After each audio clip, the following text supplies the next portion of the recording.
A été décidé de confier l'exclusivité de l'importation des légumes secs et du riz à l'Office algérien interprofessionnel des céréales et l'interdiction de leur importation par d'autres opérateurs, et ce que ce soit pour la revente en l'état ou pour usage propre, dans une note diffusée par l'Association des banques et des établissements financiers, l'ABEF. L'importation du riz et des légumes secs qui était ouverte à la concurrence devient désormais une exclusivité de l'OAIC. Quel est le but de cette mesure? Avoir un contrôle sur les prix, sur la qualité? Est-elle mise en place pour encourager la production locale? Ne va-t-elle pas à l'encontre de l'économie de marché? On posera toutes ces questions à nos invités. Pour notre deuxième thématique, le déballage des scandales de corruption visant le Maroc se poursuit et semble parti pour ne pas s'arrêter de sitôt. Ces derniers mois, on a assisté à une cascade de scandales impliquant le Maroc, espionnage des téléphones portables d'opposants marocains et de personnalités étrangères dont des chefs d'État, corruption d'eurodéputés, de cybercriminalité et d'atteinte aux droits de l'homme. La dernière affaire en date remonte à une dizaine de jours. Un journaliste soupçonné de servir la propagande du Marzen a été suspendu par la direction de d'une chaîne française d'information en continu. Sur le front interne, les contestations se poursuivent. On en parlera à la fin de cette émission. Mais tout d'abord, je vous propose d'accueillir notre premier plateau. Nous accueillons Monsieur Miloud Tria. Bonsoir. Bonsoir. Vous êtes chargé d'études et de synthèse au ministère de l'Agriculture et du Développement rural. Merci d'être sur ce plateau, Monsieur Tria. Nous avons également avec nous Monsieur Sami Khouli. Bonsoir. Vous êtes directeur général de la régulation et de l'organisation des marchés au ministère du Commerce et de la promotion des exportations. Bonsoir monsieur, je ne me trompe pas dans votre intitulé? Non, pas du tout. Très bien, bonsoir. merci, bonsoir, merci d'être avec nous. Nous avons bien sûr avec nous Mohamed Achir, notre consultant de Canal Algérie pour les questions économiques.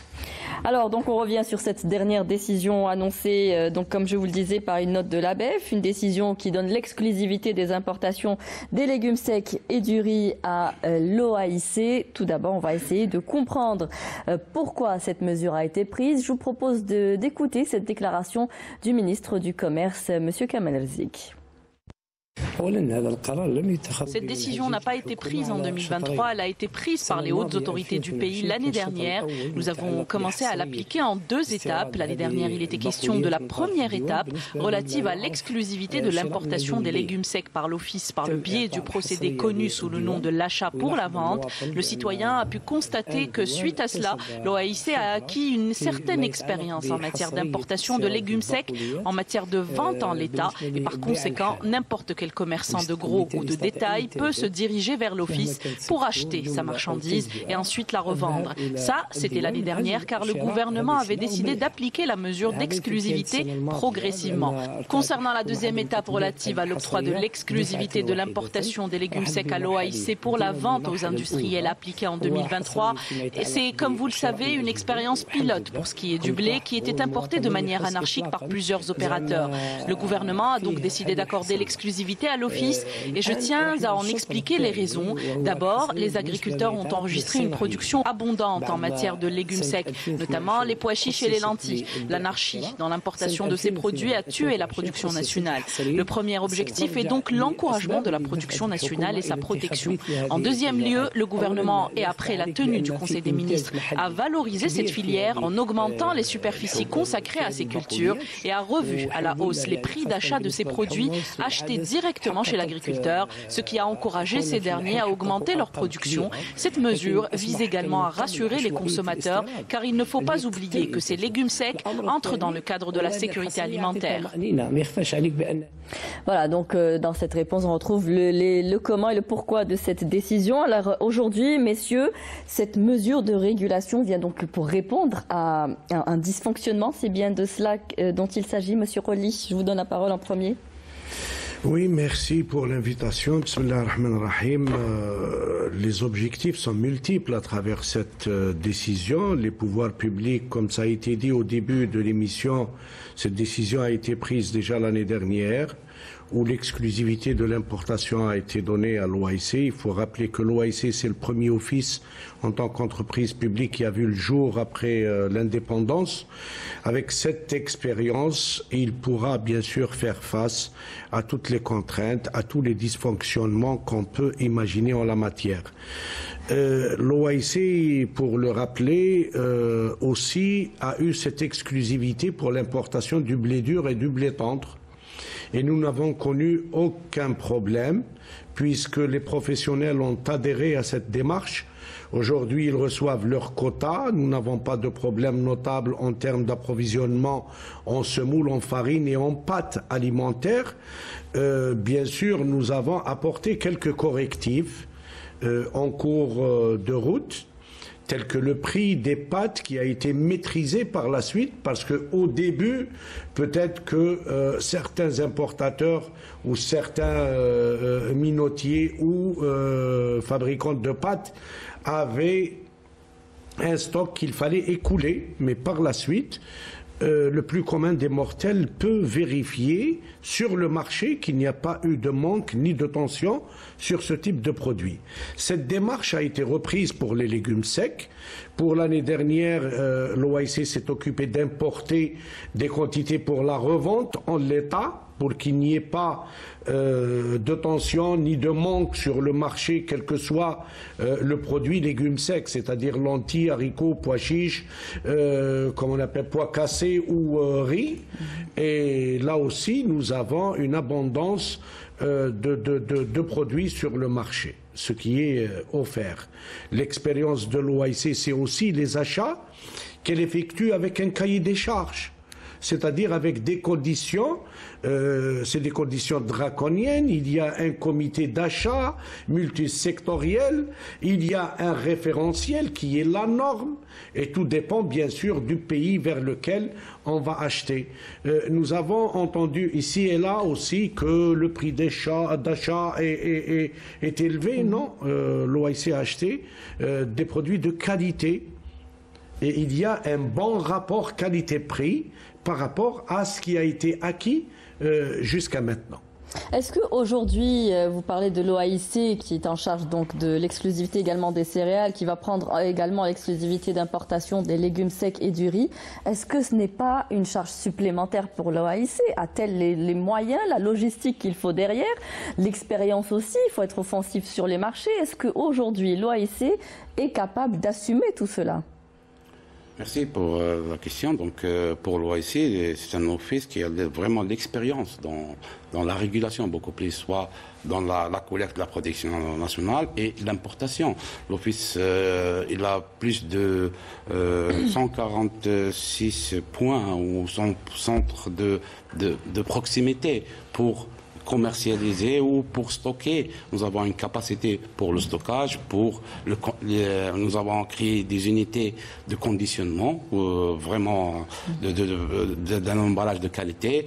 L'office, il a toutes les ressources vraiment humaines. On a les capacités de stockage. Déjà pour les céréales, je pense que ça a nécessité une opération de grande envergure pour les stockages. On a peut-être même dû faire appel à des privés. Est-ce qu'il n'aurait pas été plus intéressant peut-être de voir plusieurs organismes étatiques ou même privés pour s'occuper de cette opération et ne pas tout mettre sur le dos de l'OAIC. Pour la distribution et la commercialisation, il n'y a aucun problème. Nous avons un réseau, le réseau traditionnel, le réseau classique, que ce soit les commerçants privés ou publics, parce que nous avons des groupes aussi qui vont s'occuper de la distribution de ce produit.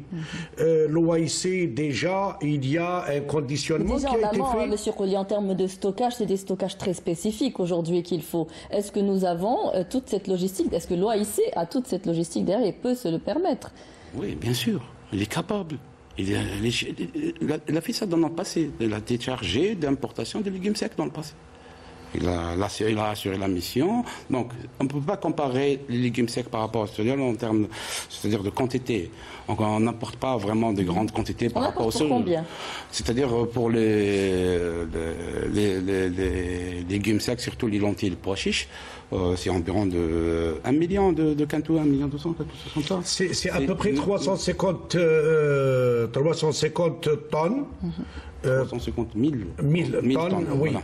pour ce qui est des besoins, si on revient au commerce traditionnel, que ce soit les privés ou le public, parce que l'OIC le faisait déjà. L'OIC importait des légumes secs pour des besoins bien précis, pour les collectivités. C'est pour ça que j'ai dit qu'il y a un cahier des charges, des normes, il y a un niveau de qualité où on ne peut pas descendre de ce niveau. Et pour ça, l'OIC a bien fait des choses puisqu'elle a été accompagnée. L'OIC n'est pas seule, même en termes de logistique. Elle est accompagnée pour ce qui est de la conformité et de la qualité. Elle sera accompagnée pour le reste, que ce soit le transport, la distribution ou la commercialisation. Hachi, alors comment faites-vous, quelle lecture faites-vous de cette décision? Beaucoup parlent d'un retour un peu au monopole. Aujourd'hui, l'OIC qui reprend le monopole des importations pour les légumes secs et le riz. Pour les céréales, bon, on a vu aussi que ça a été régulé. Est-ce que cela ne va pas engendrer des conséquences derrière? Ou cela ne risque-t-il pas d'engendrer des conséquences derrière face à cette décision? Oui, c'est la question qui se pose actuellement d'ailleurs par les opérateurs qui sont surtout dans le conditionnement et dans la transformation. Bon, en termes de légitimation de cette décision, on pourrait, c'est-à-dire, on peut dire que on peut la légitimer à partir de cette volonté d'encourager la production nationale, de remonter de cette filière des légumes secs, mais aussi de se constituer quand même en force par rapport à ces marchés dont vous avez parlé au début. Donc, les marchés des matières premières maintenant sont des marchés qui sont financiarisés, c'est des marchés volatiles, c'est des marchés qui nécessitent beaucoup de maîtrise, de technicité, beaucoup de veille informationnelle et même de veille stratégique et de veille financière, c'est-à-dire l'activité du trading, c'est pas une activité facile. Donc, effectivement, donc là, justement, l'OIC, il peut justement constituer quand même, ou bien, il peut, c'est-à-dire avoir ces leviers. Par rapport à ces questions de volatilité des marchés à l'international, on peut rajouter aussi la question géopolitique, parce que c'est des produits de première nécessité. Donc maintenant, justement, les enjeux, ils sont là. Il faut que l'AEC modernise davantage, c'est-à-dire ses structures, ses méthodes, et il faudrait aussi moderniser, que ce soit les capacités de stockage, les silos, mais aussi toutes les CLS qu'on retrouve dans des wilayas, c'est-à-dire les coopératives, aussi, hein. les coopératives des légumes secs et des céréales. Il faut les moderniser davantage. Il y a quand même des problèmes en termes de stockage, il faut le dire, hein, donc surtout la période, dans certaines périodes. Donc maintenant, c'est-à-dire sur le plan macroéconomique, la décision est à saluer du moment qu'il vise à préserver d'abord le pouvoir d'achat des Algériens. Parce que... En fait, tout dépend du point de vue où l'on se place. C'est-à-dire pour les consommateurs, s'ils ont des prix stabilisés, moins chers, c'est bon. On lutte contre l'évasion fiscale et on préserve nos réserves de change. Mais pour les industriels... Et justement, c'est ça. Donc, il ne faudrait pas créer une rupture dans la chaîne de valeur de ces industriels, hein, qui sont là depuis des années dans la transformation et le conditionnement. C'est vrai, maintenant, ils peuvent déposer leurs commandes, je pense, au niveau de l'OIC. C'est l'OIC qui va leur importer. Mais là aussi, il y a tout quand un même... programme aussi. Voilà, oui, on va en parler encore. Parce que aussi, même les légumes peuvent rentrer dans la fabrication des intrants de la production agroalimentaire. Hein, c'est-à-dire, c'est des inputs aussi, hein. Il y a l'activité de la transformation, même de ces légumes secs, hein, dans certaines activités. Donc, il y a quand même, c'est-à-dire une nouvelle activité qu'il faut développer, qu'il faut moderniser, qu'il faut assouplir. Parce que l'État régulateur, c'est un État qui donne, c'est-à-dire intelligemment, une certaine réglementation, ou bien qui crée des normes, mais sans pour autant être un État opérateur, c'est-à-dire qui lui, directement, qui se constitue comme un acteur économique. Donc l'État régulateur est un État qui produit des normes intelligentes et bien sûr, ce sont d'avoir aussi... Est-ce que justement, au lieu de passer à cette étape, est-ce que c'était une nécessité aujourd'hui d'aller vers cette étape? Est-ce qu'on n'agit pas rapidement, réactivité, c'est-à-dire... aujourd'hui, vous le disiez, M. Haché, c'est que le rôle de l'État devrait peut-être se limiter à la régulation. Pourquoi ne pas avoir pris d'autres mesures en amont pour réglementer davantage les importations qu'on annonce d'anarchie, hein. Aujourd'hui, même le ministre parle d'importation anarchique et qui a tué notre production locale. Pourquoi est-ce qu'aujourd'hui on n'arrive pas à maîtriser ces opérations d'importation? Nous avons tiré les leçons du passé récent. Nous avons vécu une année très difficile, 2020. 2021, il y a eu aussi les répercussions du Covid. Là, nous parlons de produits de première nécessité de large consommation.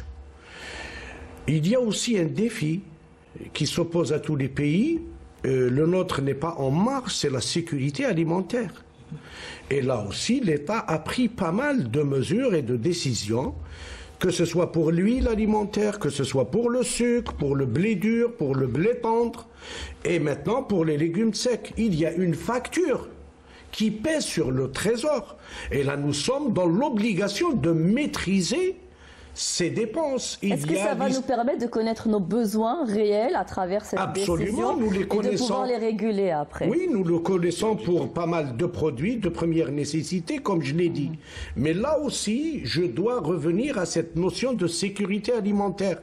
L'État régulateur, comme le dit si bien le professeur, doit aussi disposer d'un stock stratégique, d'un stock de sécurité. Eh bien, ce qui a été pris comme décision va dans ce sens aussi. Je l'ai dit, depuis 2020, nous avons appris. Mais est-ce que pour cela, il faut écarter le secteur privé ou le réguler? Non, pas du tout. Parce que c'est ce qu'on a l'impression qu'aujourd'hui, les industriels, on a vu avec les céréales et les légumes secs, on se pose la question s'il y aura d'autres décisions, d'autres produits qui seront touchés par la suite. Est-ce qu'aujourd'hui, cette décision va se prolonger jusqu'à quand? Et est-ce que cela va vous permettre à un terme de connaître nos besoins réels et après de réguler davantage le marché? Madame, ou ça va rester au niveau de légitime de prendre des mesures de sauvegarde. Nous avons une production aussi à protéger, à promouvoir. Qui est de l'ordre de combien, la production? La production nationale, donc l'objectif principal, c'est-à-dire vraiment de cette décision, c'est de protéger la production nationale. Oui. On parle d'importation, on ne parle pas de production nationale. Pourquoi? Nous avons une production de 800 000, l'année passée, de 800 000 quintaux, surtout pour basé beaucoup plus sur les lentilles et les pois chiches. Donc, afin de valoriser la production nationale par les industriels et tout, donc pourquoi aller directement vers le marché national? Parce qu'elle est insuffisante, elle ne couvre pas nos besoins. C'est-à-dire, on est obligé de passer par l'importation. Oui, voilà. Pour la protéger, il faudrait l'encourager davantage. La fin de 2021, il y a eu l'augmentation des prix au niveau du marché international. Dieu merci, nous avons un stock issu de la production nationale que nous avons trouvé des difficultés pour écouler ce stock. Donc, c'est le moment pour, c'est-à-dire protéger la production nationale. Nous avons un programme ambitieux. Donc, actuellement, la production nationale couvre 40%.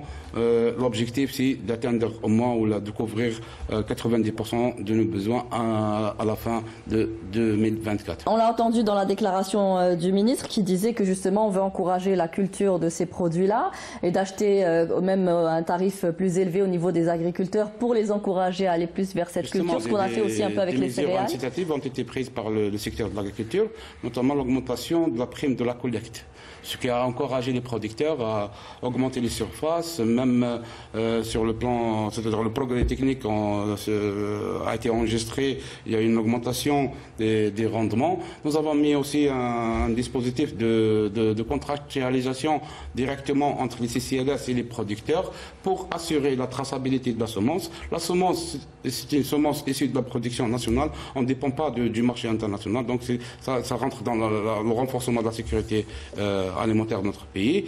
Donc nous avons 3 opérateurs vraiment spécialisés dans la production de la semence. C'est une semence de qualité, donc on peut atteindre l'autosuffisance. Nous avons, c'est-à-dire vraiment la capacité d'atteindre l'autosuffisance facilement dans ces produits. D'ici aujourd'hui, nous sommes l'année passée, nous avons réalisé 85 000 hectares. La campagne en cours, l'objectif c'est d'atteindre 120 000 hectares.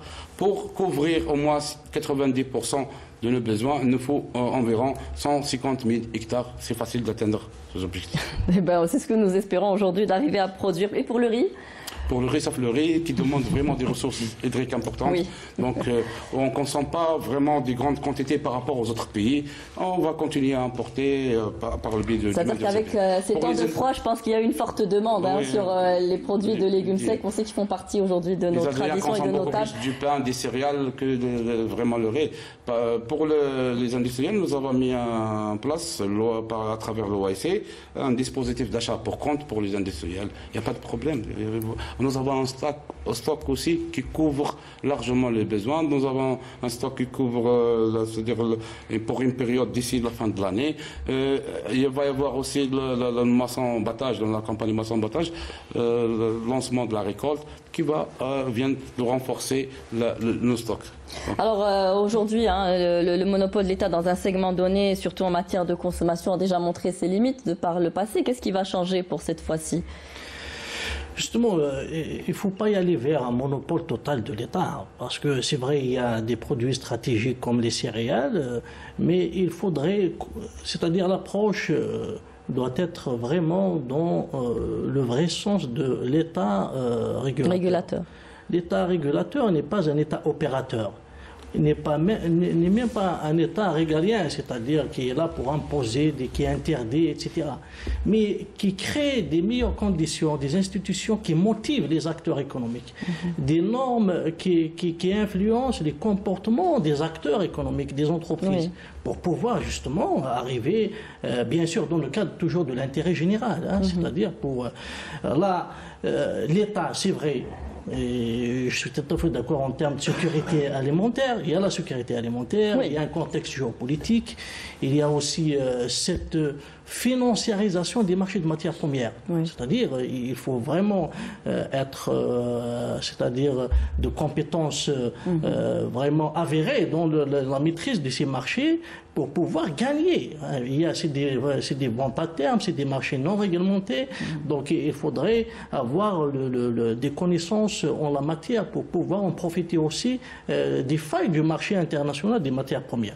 Est-ce qu'en n'éliminant pas un peu la concurrence, on ne risque pas d'avoir des prix plus élevés, ou alors la quantité que l'OAC va demander va permettre de... L'enjeu maintenant de l'OAC, c'est la disponibilité. Comment assurer la disponibilité, assurer aussi la diversité des produits, la variété des produits, parce qu'il y a plusieurs produits. C'est ça, plusieurs calibres, vous en parliez tout à l'heure.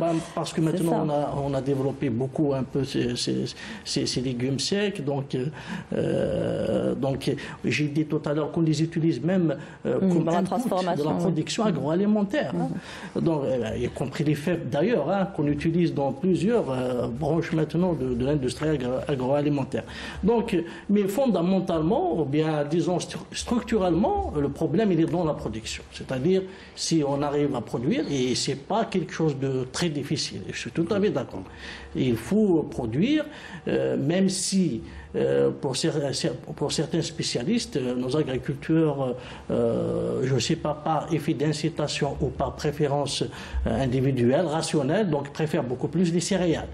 Parce qu'on dit que les légumes secs sont vraiment très sensibles aux aléas climatiques. Et puis, on a eu du froid cette fois-ci. Est-ce que ça a touché nos productions justement durant ces mois de janvier? La question peut se poser. Il y a un impact sur les prix. Voilà, par rapport à l'itinéraire technique, par rapport aussi à la mécanisation. Et pour certains, ils disent qu'il y a 30% de pertes dans la récolte, par exemple des lentilles. Donc il y a tout un travail qu'il faudrait, c'est-à-dire développer au niveau de l'agriculture, mais c'est pas quelque chose qui est vraiment difficile. J'ai lu un article d'un spécialiste qui parlait c'est-à-dire déjà en 2014, et là c'était l'échéance de 2020 pour arriver à 100%. Mais à condition de fournir un certain nombre de facteurs pour développer... Pour encourager cette culture. Et le but, ça c'est on parle en amont, mais en aval, et il faut professionnaliser le système national de distribution, non seulement des céréales ou bien des légumes secs, mais de tous les produits. Donc il faut y aller vers la professionnalisation, la modernisation, et aller vers des centrales ou bien les centrales d'achat, hein, c'est pour mieux réguler toute cette chaîne, des chaînes de froid, même aussi les silos de stockage stratégiques. Donc c'est tout ça qui va réguler après, parce que c'est les quantités, on va jouer sur les quantités dans les périodes de crise, lorsqu'on a des chocs comme le choc de Covid-19.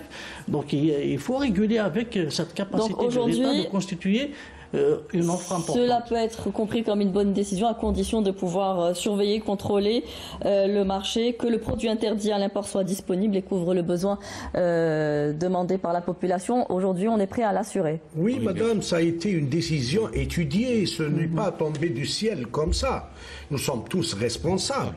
En parlant de stockage, il y a aussi des actions qui ont été menées en parallèle. Aujourd'hui, nous avons serré, nous avons inventorié toutes nos capacités de stockage. Je l'ai dit, la crise sanitaire nous a beaucoup appris. Aujourd'hui, nous disposons de plus de 13 millions de mètres cubes de stockage identifié avec, si vous voulez, une cartographie qui est en voie d'être finalisée entre les différents secteurs, à commencer par l'agriculture, le commerce, le ministère de l'Intérieur. Aujourd'hui, nous avons aussi ce levier qui peut nous permettre d'être réactifs. J'ai parlé de sécurité alimentaire, je peux parler aussi de dépendance alimentaire. Tous ces produits étaient à 100% importés et certains pays, suite à la crise sanitaire, ont interdit l'exportation de certains produits. C'est un passé récent. Là aussi, ça nous a donné matière à réflexion. Aujourd'hui, nous faisons un effort extraordinaire en termes de production d'huile brute. Nous avons 2 complexes qui vont entrer en production d'ici peut-être la fin de l'année et même avant pour un opérateur. Et là aussi, nous allons prendre des mesures pour essayer d'arrêter cette hémorragie d'importer ces matières premières. C'est ça le défi. Ces importateurs, là aussi, on va parler de concurrence.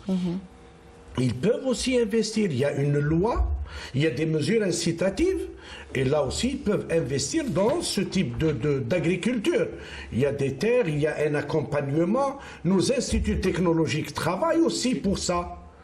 C'est-à-dire que cette décision, elle a été prise sur la base de toutes ces données. Est-ce qu'on aura, puisque parlait tout à l'heure M. Achir, à des produits variés et diversifiés, ou est-ce qu'on fera appel à un seul fournisseur? Comment ça va se passer? Écoutez, pour l'importation, donc maintenant, vous parlez de l'importation et perturbation du marché et tout. Donc l'OAC ou l'Office a déjà lancé l'opération d'importation. Il a importé, nous avons un stock qui couvre 11 mois. Diversifié ou pas? Oui, bien sûr, c'est selon, bien sûr, la demande des opérateurs. D'accord. Surtout pour le riz, le pois chiche et l'autre, il va y avoir une convention signée. C'est un dispositif d'achat pour compte.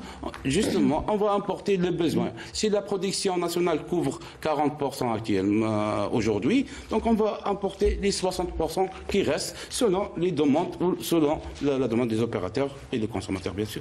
Vous ne craignez pas qu'il y ait un risque de pénurie suite à cette décision maintenant où le consommateur va peut-être prendre peur, va commencer un peu à aller acheter tout cela et à ce qu'il y ait... on est prêt à répondre à la demande maintenant? Oui, pas du tout, madame. Nous sommes près d'un mois du mois de Ramadan en plus, donc il risque d'y avoir... Oh, si on se réfère au mois de Ramadan et on se réfère au mode de consommation de l'Algérien durant le Ramadan, on ne consomme pas beaucoup de légumes secs, mis à part peut-être les pois chiches. Mais tout le reste, on va beaucoup plus vers les cultures maraîchères, vers les légumes, oui, vers les viandes peut-être, où il nous faut là aussi faire un effort. Oui, en termes de viande. De toute façon, il y a des mesures aussi. Pour couvrir le besoin, donc nous avons 146 points de vente directe vers les consommateurs.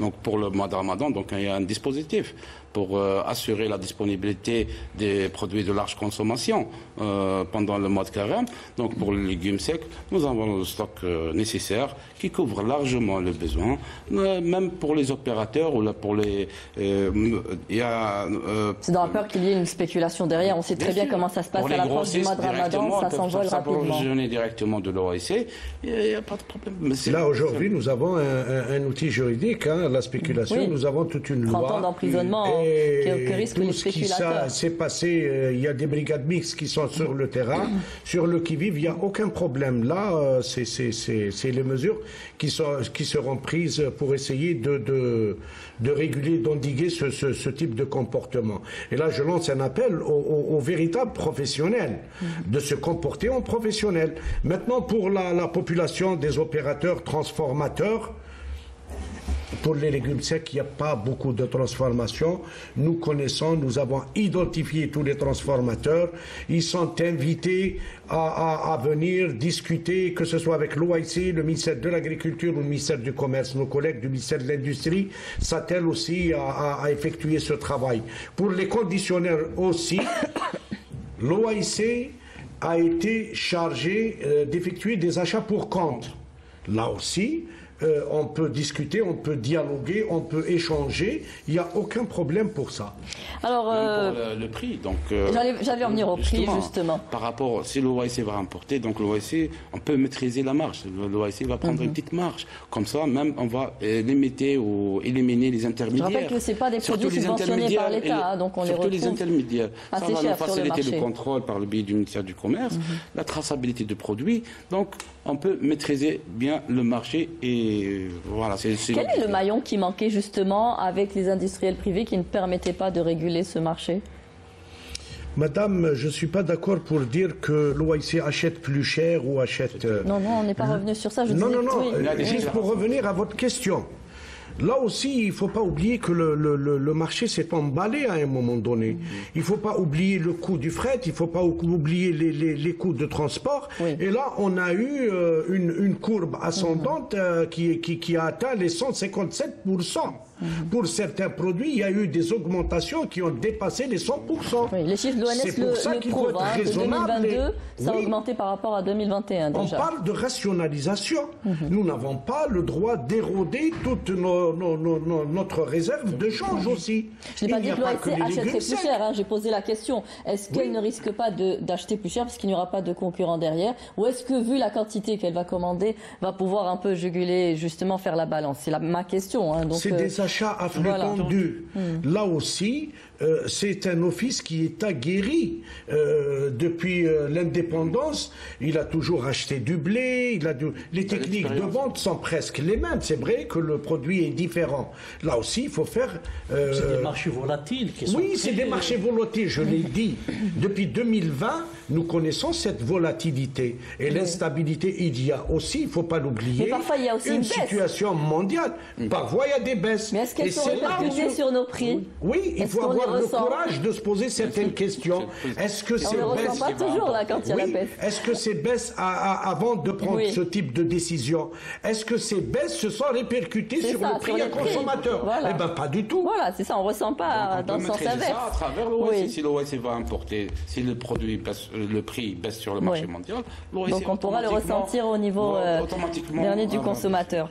Est-ce que aujourd'hui on peut maîtriser le prix du dernier maillon jusqu'au détaillant ou du commerçant justement? D'abord, c'est-à-dire la meilleure solution, c'est de produire localement les légumes secs. Ça nous permet de créer toute une chaîne. C'est l'idéal, c'est de créer d'abord toute une chaîne de valeur, allant de l'agriculteur jusqu'à la consommation finale, jusqu'à la transformation en industrie, etc.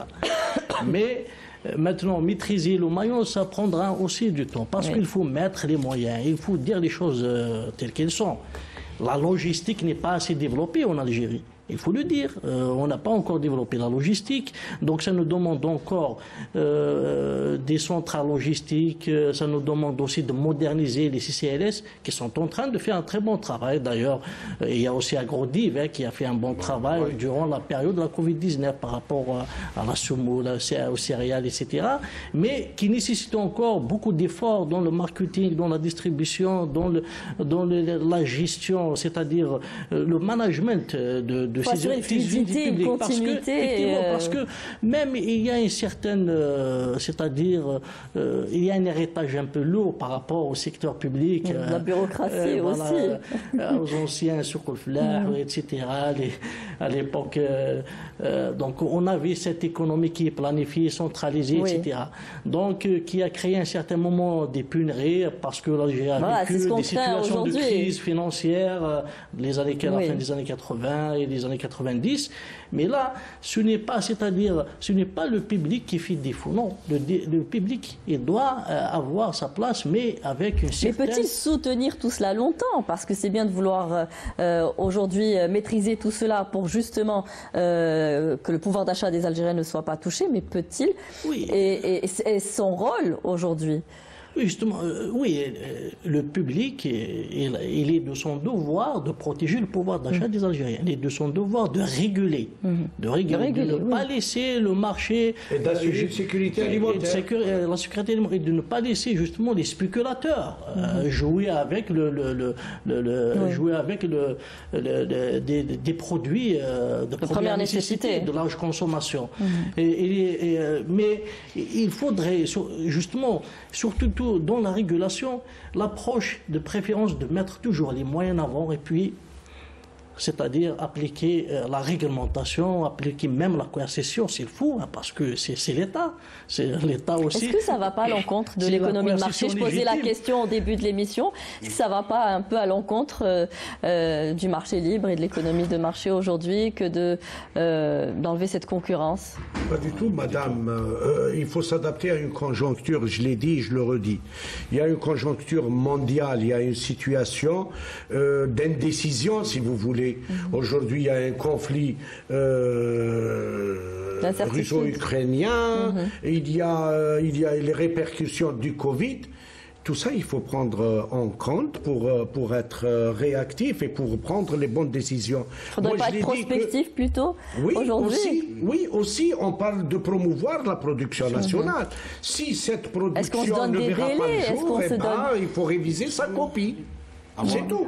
Mais permettez-moi de dire aussi une chose. Vous avez parlé de pouvoir d'achat. Il faut parler du mode de consommation de l'Algérien qui est versatile aussi et qui change.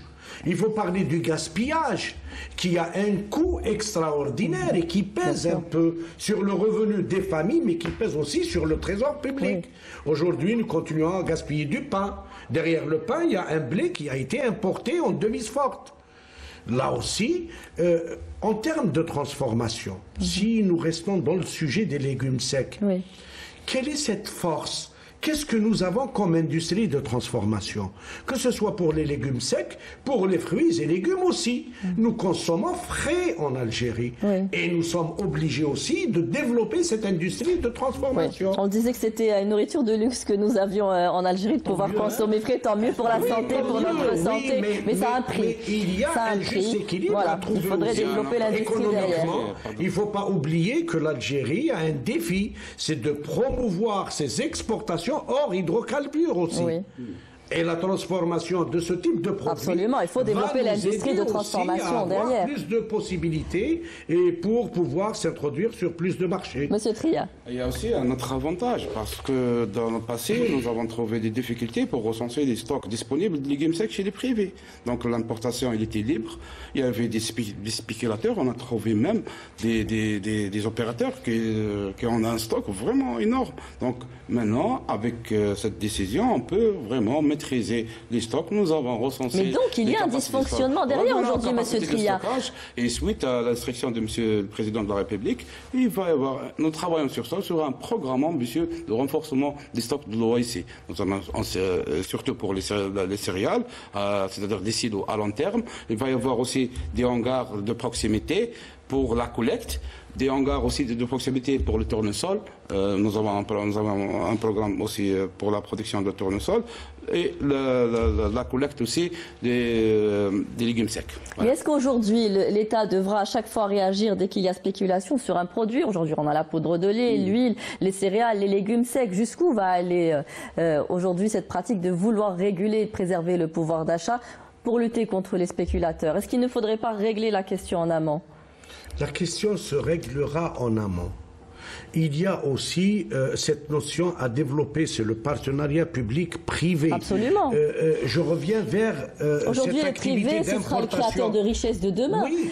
On est obligé de l'associer en 2021, madame, nous avons aussi pris certaines mesures pour essayer de rationaliser ces importations, mais aussi pour essayer de spécialiser cet acte d'importer à travers aussi une des mesures... Il y a des chiffres, hein, je crois qu'on a baissé à 9000 importateurs. On veut baisser à 9000 importateurs, c'est bien cela, on a atteint le chiffre. De 40 000. 45 000, voilà. Sans ces opérateurs, ils se sont volatilisés. Mais aujourd'hui, l'assainissement de cette activité a fait qu'il y a une décontation. Il y a plus de spécialistes, il y a plus d'opérateurs responsables, d'opérateurs citoyens, surtout pour ce qui est de l'importation des produits de première nécessité et de large consommation.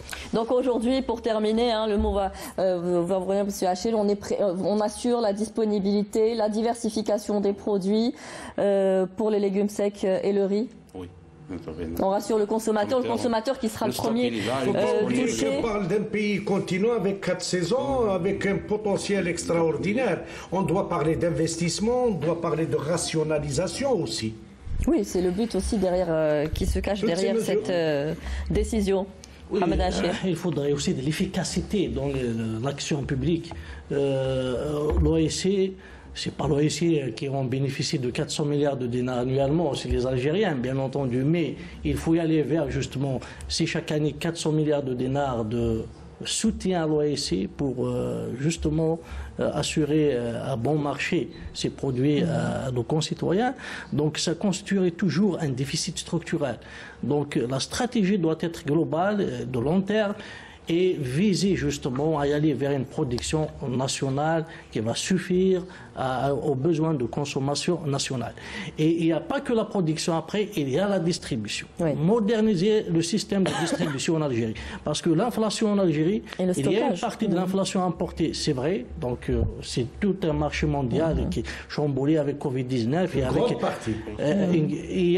Oui, on peut dire, oui, selon le dernier rapport de la Banque d'Algérie, une grande partie de la proportion de l'inflation importée est très importante. Mais aussi, il y a la distribution qui participe à l'inflation. Le fait qu'on n'a pas vraiment un système national de distribution, un système qui est numérisé, pourquoi pas, toujours. Et le fait qu'on a aussi de l'informel, beaucoup d'informel, donc ça pèse aussi sur le pouvoir d'achat des Algériens, donc ça touche l'inflation et c'est une perte de pouvoir d'achat pour les Algériens. Donc il faut agir à long terme avec des mesures qui vont être, c'est-à-dire interopérables. Il ne faut pas qu'il y ait c'est-à-dire je dirais, de contradictions parfois dans les mesures. Donc il faut y aller vers une stratégie nationale, globale, cohérente, en amont et en aval, avec des mesures, avec des objectifs mesurés à cibler d'ici quelques années, d'ici 2030. J'ai dit tout à l'heure qu'en 2014, on parlait. En 2020, on peut en finir avec cette crise des légumes secs, donc, mais on est encore à 30% ou 40% de production nationale. Alors qu'on peut, c'est pas quelque chose qui est difficile à cultiver en Algérie. Donc la finalité, c'est d'arriver à lier les industriels aux producteurs, au fellah national. De mettre il y a aussi contrat, le fellah ou le producteur va produire pour le compte des industriels avec les qualités ou le calibre demandé par l'industriel. Et pourquoi aller directement vers l'importation et vu les perturbations sur le marché, il y a des pays exportateurs qui ont mis des barrières et qui vont limiter les importations. Donc on n'a pas le choix. Le choix, c'est de baser sur la production nationale et d'arriver au moins de couvrir à 90%, 80 à 90% de nos besoins. Un dernier mot, hein, rapidement, s'il vous plaît. Oui, je pense qu'il faudrait même encourager l'agriculture familiale, l'agriculture de montagne. Et, on revient toujours aux entreprises de famille, familiales qui peuvent jouer. Dans ma région, à un certain moment, les lentilles, pois chiches étaient la production de toutes les familles pratiquement. Donc il faudrait revenir quand même à ces pratiques d'agriculture familiale, d'agriculture de montagne, pour pouvoir justement diversifier l'offre nationale de ces produits. Monsieur Rollier, un mot pour finir? La moralisation de l'activité commerciale d'abord. Oui. Être rationnel, être raisonnable dans l'acte de consommer, mais aussi dans l'acte de produire, parce qu'il y a des pertes, il y a du gaspillage aussi, et il faut lutter contre ce gaspillage qui pèse un peu sur le trésor public, mais surtout ne pas oublier le défi majeur, c'est la sécurité alimentaire de l'Algérien. Nous consommons, c'est vrai, mais il faut consommer intelligent, il faut consommer raisonnable. Mais il faut aussi un développement économique derrière aussi et développer l'industrie. Je pense que toutes les mesures qui ont été prises depuis 3 ans concourent dans ce sens. Merci messieurs d'avoir répondu à nos questions et merci d'avoir été présents sur ce plateau.